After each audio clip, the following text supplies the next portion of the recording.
Hello friends, आज हम learning and teaching के topic continuous and comprehensive evaluation सतत एंड व्यापक मूल्यांकन के बारे में बात करेंगे। हमारा जो सीईई जो कंटिन्यूअस एंड कम्प्रिहेंसिव इवोल्यूशन है, ये एक स्कूल बेस्ड असेसमेंट है। मतलब जो बच्चा स्कूल में प्रेजेंट होता है उस टाइम पे हम बच्चे का जो इवोल्यूशन कर रहे हैं, मूल्यांकन कर रहे हैं। इसमें मूल्यांकन क्या होता है, बच्चे का जो भी ऑलराउंड डेवलपमेंट हो रहा है।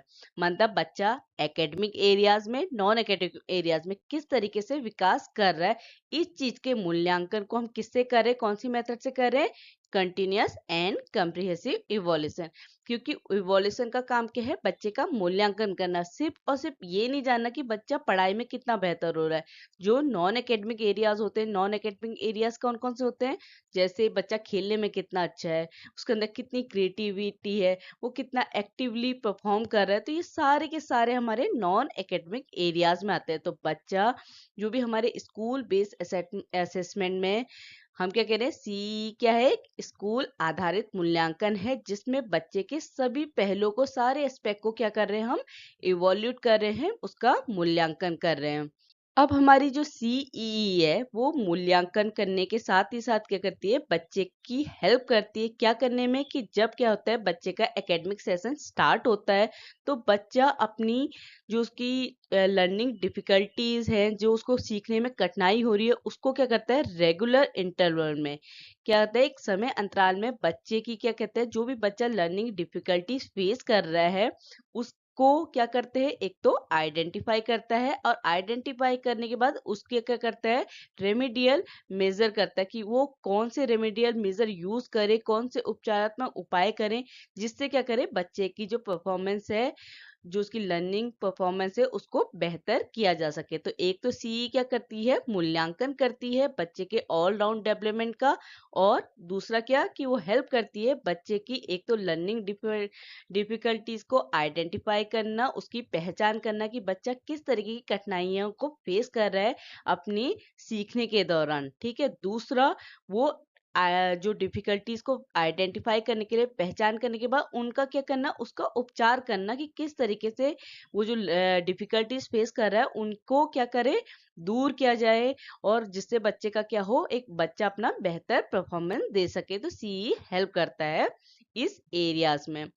जो हमारी सी होती है, उसकी कुछ गाइडलाइन है, जिसके अकॉर्डिंग क्या है, कि कोई भी स्कूल क्या है, अपना खुद का एकेडमिक शेड्यूल बना सकता है। इसीलिए जो सीई होता है, वो क्या होता है, उसमें फ्लेक्सिबिलिटी होती है, उसमें लचीलापन होता है, क्योंकि हर एक स्कूल अपने हिसाब से अपना एकेडमिक शेड्यूल बना सकता है। देखो, सीई में पहला वर्ड क्या है, कंटिन्यूअस। तो कंटिन्यूअस मीन्स क्या है, कि हम सतत, लगातार, क्योंकि हमारी सीई में क्या होता है, एक रेगुलर इंटरवल में हम बच्चे का क्या करें, मूल्यांकन करें, जिससे हम क्या कर सकते हैं, बच्चे की ग्रोथ और डेवलपमेंट को, उसकी वृद्धि और विकास को हम क्या कर सकते हैं, आइडेंटिफाई कर सकते हैं। हम जान सकते हैं कि बच्चा एक रेगुलर इंटरवल में किस तरीके से ग्रोथ कर रहा है, किस तरीके से उसमें डेवलपमेंट हो रहा है। तो इसीलिए जो हमारा सीसीई प्रोसेस है, वो क्या होती है, कंटिन्यूअस होती है, लगातार होती है। हर एक कुछ टाइम पीरियड इंटरवल में हम क्या करते हैं, बच्चे का मूल्यांकन करते हैं। क्योंकि मूल्यांकन करने से क्या होगा, कि हम जान सकेंगे बच्चे को क्या डिफिकल्टी फेस हो रही, किस तरीके से उसको तकलीफ हो रही है, कि वो क्या कर रहा है, अपनी लर्निंग में आगे नहीं बढ़ पा रहा है। तो हम क्या कर सकते हैं, सीसीई में, इस मूल्यांकन में हम क्या कर सकते हैं, कि बच्चे को आइडेंटिफाई कर सकते हैं, उसकी डिफिकल्टीज को। उसके बाद क्या है, उसको डायग्नोस करके उसको बाद उसको हम क्या कर सकते हैं, उसको रेमेडियल मेथड यूज करके उसकी लर्निंग डिफिकल्टीज को दूर कर सकते हैं। तो इसीलिए क्या है, ये एक प्रोसेस क्या है, कंटिन्यूअस है, लगातार चलने वाली। ये नहीं कि ये अभी हुई और उसके बाद या आप कहेंगे कि दोबारा हमें मूल्यांकन करने की जरूरत नहीं है। तो इसीलिए सीसी क्या है, कंटिन्यूअस, लगातार चलने वाला मूल्यांकन है, जिससे क्या है, बच्चे का आप बेहतर तरीके से मूल्यांकन कर सकते हैं। पहला टर्म तो हो गया हमारा कंटिन्यूअस मींस लगातार। इसमें हमारा सीसीई में दूसरा टर्म क्या है, कंप्रिहेंसिव मींस व्यापक। कंप्रिहेंस में क्या होता है, जो हमारा स्कॉलस्टिक और को स्कॉलस्टिक एस्पेक्ट होते हैं, बच्चे के ग्रोथ और डेवलपमेंट को दोनों को कवर करता है, शैक्षिक भी, सह शैक्षिक भी।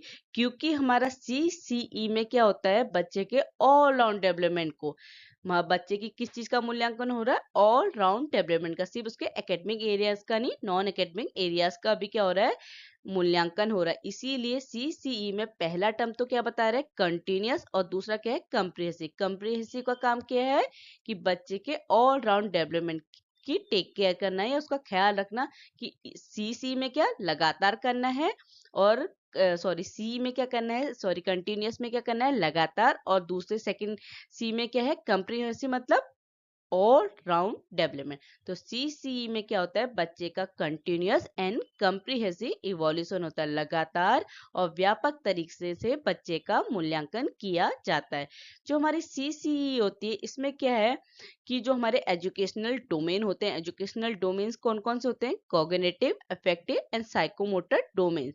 तो इन तीनों डोमेन्स को qualitative and qualitative technique use करके बच्चे का असेसमेंट किया जाता है।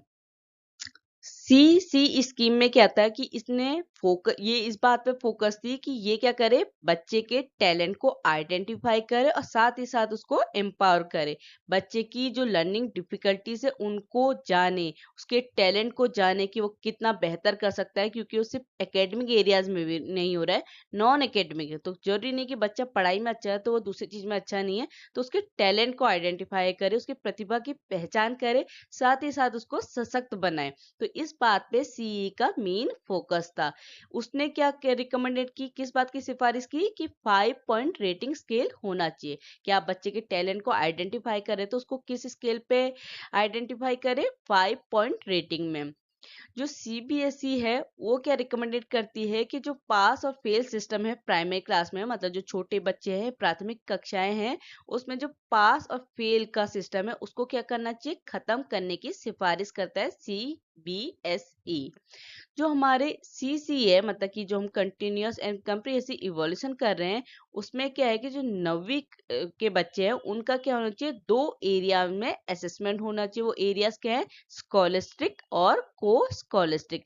शैक्षिक और सह शैक्षिक दोनों एरिया में क्या होना चाहिए, 9वीं क्लास से। क्योंकि जो प्राइमरी क्लास के बच्चे उनका तो क्या है कि जो पास और फेल का सिस्टम है उनको हटा देना चाहिए, और जो 9वीं क्लास के बच्चे हैं उनका क्या करना चाहिए, 2 क्षेत्रों में। वो क्षेत्र क्या है, शैक्षिक और सह शैक्षिक क्षेत्रों में उनका क्या होना चाहिए, मूल्यांकन होना चाहिए। अब हमारा स्कॉलस्टिक एरिया, शैक्षिक क्षेत्र क्या है, इसके अकॉर्डिंग क्या होना चाहिए कि हमारा जो एकेडमिक ईयर है, सपोज 9वीं क्लास का बच्चा है और उसका एकेडमिक ईयर क्या है, 2023, मतलब 2023 में बच्चा क्या है, 9वीं क्लास में। तो उसका जो साल है, जो एकेडमिक ईयर है, उसको 2 टर्म्स में डिवाइड कर देना है, और 2 टाइप के टेस्ट कंडक्ट होंगे उस बच्चे के एकेडमिक सब्जेक्ट को एसेस करने के लिए। क्या है, 2 तरीके के क्या होंगे, टेस्ट होंगे। और वो जो एकेडमिक ईयर है, जो मतलब ये समझिए 2023 है, उसको हमने 2 पार्ट्स में डिवाइड करा। ठीक है, एक पार्ट क्या हो गया उसका 1 टर्म, दूसरा क्या हो गया सेकंड टर्म्स। तो ये तो क्या हो गया, एकेडमिक ईयर 2 टर्म्स में डिवाइड हुआ। उसके साथ ही था 2 टाइप के टेस्ट कंडक्ट करने हैं, 2 टाइप के क्या करने हैं, परीक्षाओं के आयोजन करना है बच्चे का मूल्यांकन करने के लिए, कि बच्चा जो भी उसके सब्जेक्ट है वो किस तरीके का कार्य कर रहा है या किस तरीके की परफॉर्मेंस दे रहा है। इसे क्या कहते हैं, स्कॉलस्टिक एरिया। जब हम क्या कर रहे हैं कि अपने एकेडमिक ईयर को 2 टर्म्स में डिवाइड कर रहे हैं और 2 टाइप के टेस्ट कंडक्ट करें। इस पैटर्न में क्या होता है, 2 फॉर्मेटिव असेसमेंट होते हैं, मतलब 2 टाइप के क्या है, रचनात्मक मूल्यांकन होगा और एक हमारा सममेटिव असेसमेंट होगा। ठीक है, चाहे वो फर्स्ट टर्म हो या सेकेंड टर्म हो, ये आपको टेबल में बताती हूँ। जैसे क्या है, हमारा फर्स्ट टर्म है, ये समझिए 2023 है। 2023 के जो हमारा अप्रैल टू सितंबर है, इस टर्म्स में क्या होगा, हमारा फर्स्ट टर्म्स कंसीडर होगा। उसके बाद का जो अक्टूबर टू मार्च है वो हमारा सेकेंड टर्म होगा। साल एक ही है पर वो क्या है, 2 टर्म्स में डिवाइड हो गया। अब क्या है, हम क्या कह रहे हैं कि हमारे क्या होंगे, 2 टाइप के हमारे फॉर्मेटिव असेसमेंट होंगे, और एक टाइप का क्या होगा, हमारा सममेटिव असेसमेंट। और ये दोनों ही टर्म्स में होगा। ये नहीं कि सिर्फ हम कह रहे हैं कि हमारे फर्स्ट टर्म्स में फॉर्मेटिव असेसमेंट और सममेटिव असेसमेंट कर रहे हैं। हम क्या कह रहे हैं कि हमारे फर्स्ट टर्म और सेकेंड टर्म दोनों में क्या होंगे, 2 क्या होंगे, फॉर्मेटिव असेसमेंट, और एक क्या होगा, सममेटिव असेसमेंट। और वेटेज क्या होगा, डिवाइड है कि हमारे जो फॉर्मेटिव असेसमेंट उनको 10% और जो हमारा सममेटिव असेसमेंट उसको 30% वेटेज दिया जाएगा, ये तो मार्क्स के अकॉर्डिंग है, और जो टोटल होगा 50-50, क्योंकि 100% का रिजल्ट मतलब दोनों ही ओवरऑल अगर हम किसी की क्या है परफॉर्मेंस देंगे तो 100% में ही देखेंगे। तो पर क्या है, हम साल को क्या है 2 टर्म्स में डिवाइड कर दे रहे हैं।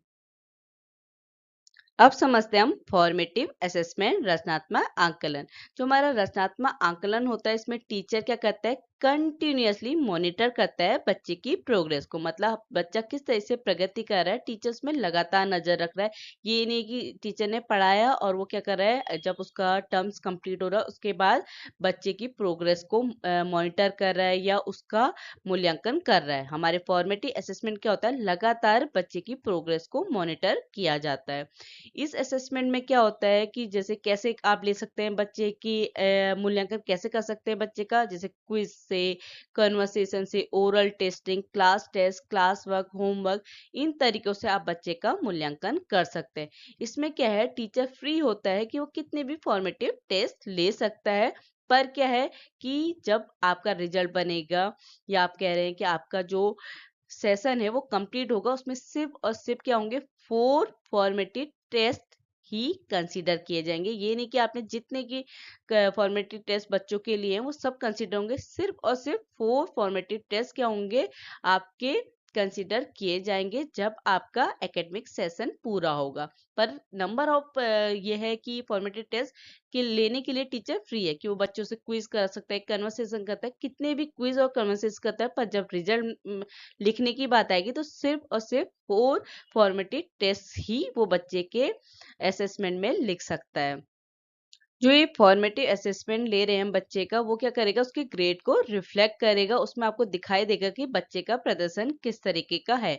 जो हमारी प्राइमरी क्लासेस होते हैं जहाँ पे हम बच्चों के पेपर नहीं ले सकते, वहाँ पे क्या है, फॉर्मेटिव टेस्ट के तरीके से या फॉर्मेटिव असेसमेंट में हम बच्चे के परफॉर्मेंस को क्या करते हैं, उसका मूल्यांकन करते हैं, उसका इवोल्यूशन करते हैं। तो किस फॉर्म में कर सकते हैं, डिक्टेशन से, oral test, class test, homework, class work, assignment, project. और प्रोजेक्ट छोटे बच्चों को नहीं, जो 3rd to 5th क्लास के होते हैं, मतलब KG, UKG 1 2 तक नहीं, कौन से बच्चों को, जो 3 to 5 है उनसे हम प्रोजेक्ट दे सकते हैं, memory test, story telling, quiz. इन माध्यम से हम बच्चे का क्या कर सकते हैं, उनको टेस्ट देंगे और फिर उसके बाद हम उसका मूल्यांकन कर सकते हैं।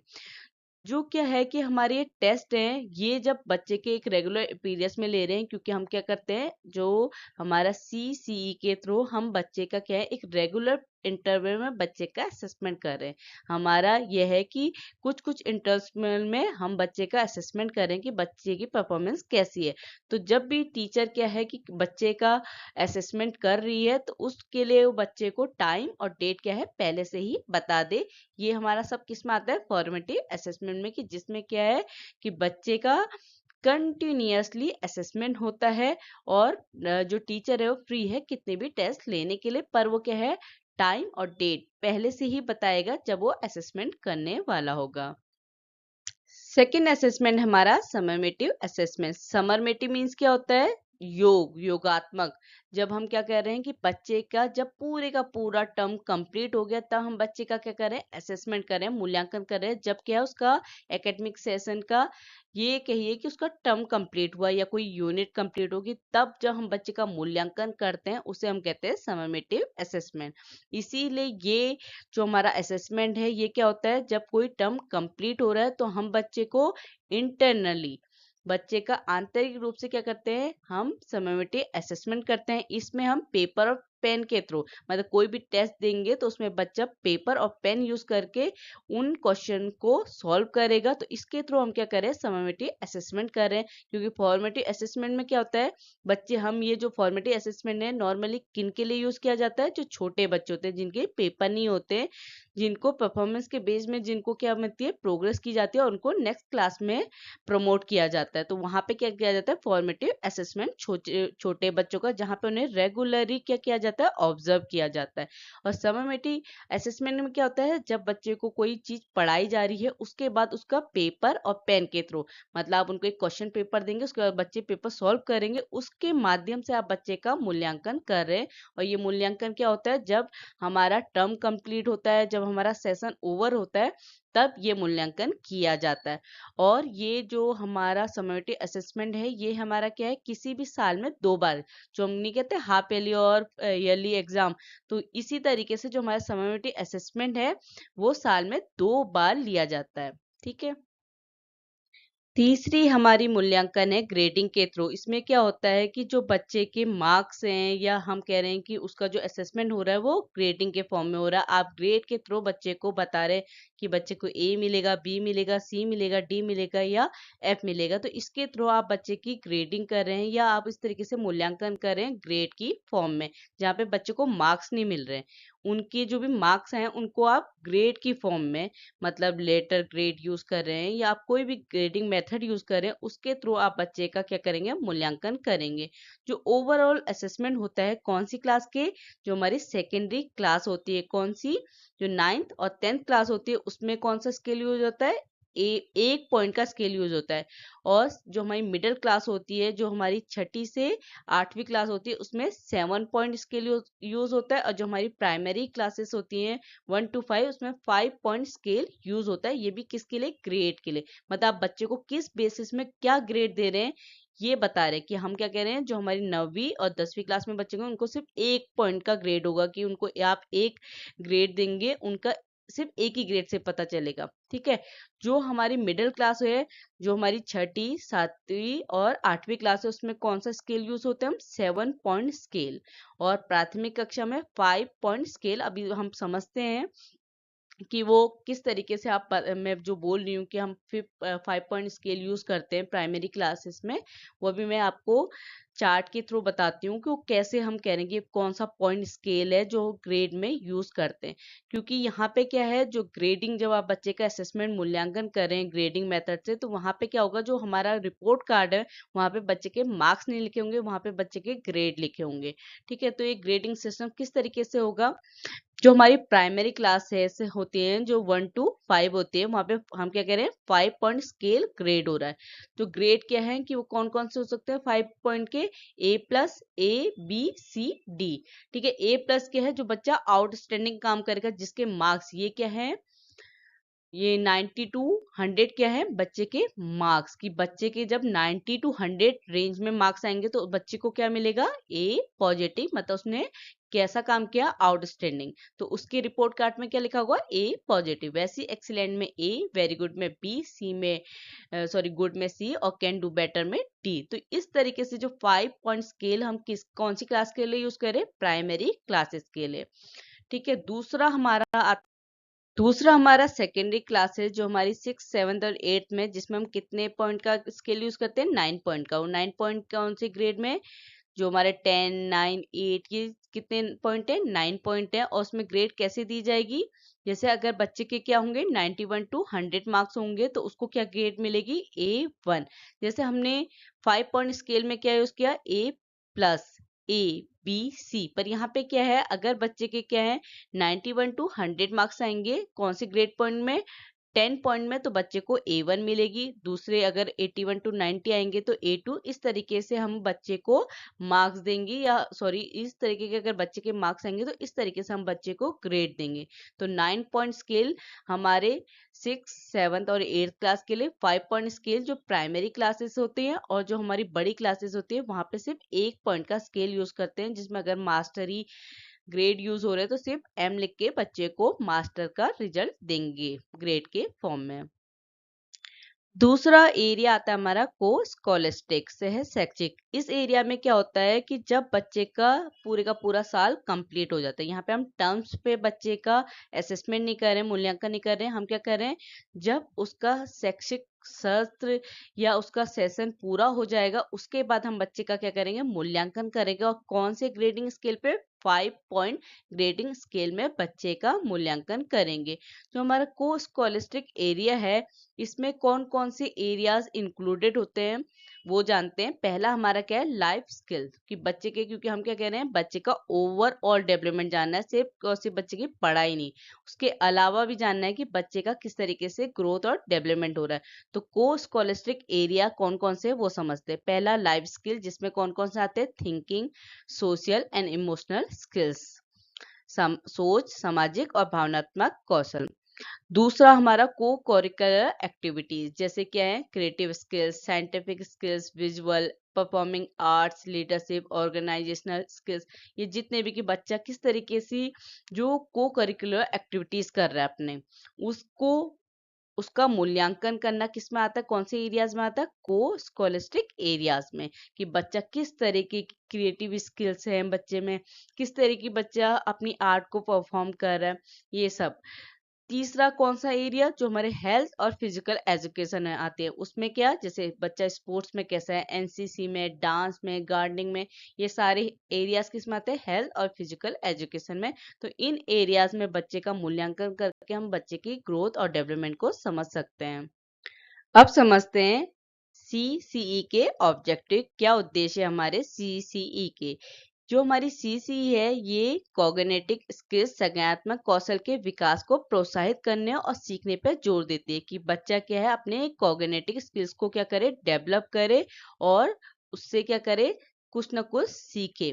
दूसरा क्या ऑब्जेक्टिव है, कि ये जो हमारी एंटायर एजुकेशन प्रोसेस है, उसको क्या करे, स्टूडेंट सेंट्रिक बनाए, छात्र केंद्रित बनाए हमारी संपूर्ण प्रक्रिया को। तीसरा, कि जो भी एजुकेशनल डोमेन्स होते हैं, कॉग्निटिव, साइकोमोटर, अफेक्टिव स्किल, इनको क्या करे, हेल्प करने, डेवलप करने में हेल्प करे, कि बच्चा क्या करे, इन स्किल्स को डेवलप करे। इसके लिए सीसीई बच्चों को हेल्प करती है। इसके बाद आता है कि जो होलिस्टिक इवोल्यूशन होता है, जो समग्र मूल्यांकन है, उसको क्या करें, हमारी एजुकेशनल प्रोसेस का इंटीरियर पार्ट बनाए, आंतरिक भाग बनाए। इससे क्या है, बच्चे का आप पूरे का पूरा मूल्यांकन कर सकते हैं। इसके बाद क्या है, कि बच्चे का रेगुलर डायग्नोस्टिक और रेमेडियल इंस्ट्रक्शन के थ्रू आप बच्चे के क्या है, जो भी बच्चा डिफिकल्टीज फेस कर रहा है, उसको डायग्नोस करें, उसको रेमेडियल करें, जिससे बच्चा क्या है, इम्प्रूव कर सके, बच्चे की परफॉर्मेंस में सुधार आ सके। तो ये ऑब्जेक्टिव है सीसीई का। जो हमारी सीसीई है, ये क्या कर रहे हैं, हमारी जो टीचिंग लर्निंग प्रोसेस है, मूल्यांकन के माध्यम से क्या करे, उसको इम्प्रूव करे, उसमें सुधार लाए।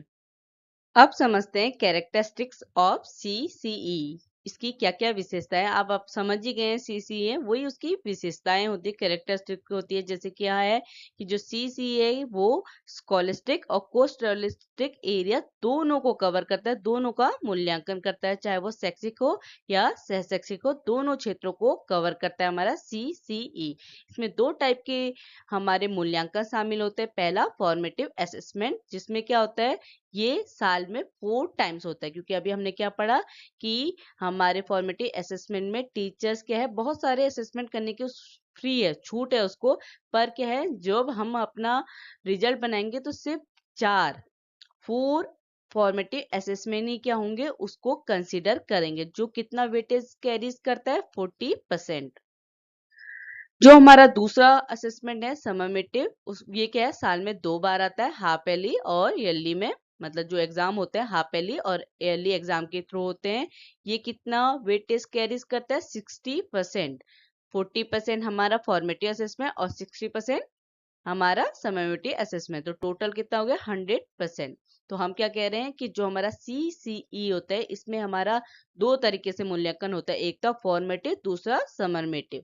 ठीक है, इसीलिए 40% जो वेटेज है वो फॉर्मेटिव असेसमेंट को दिया है, दूसरा सममेटिव असेसमेंट को 60%।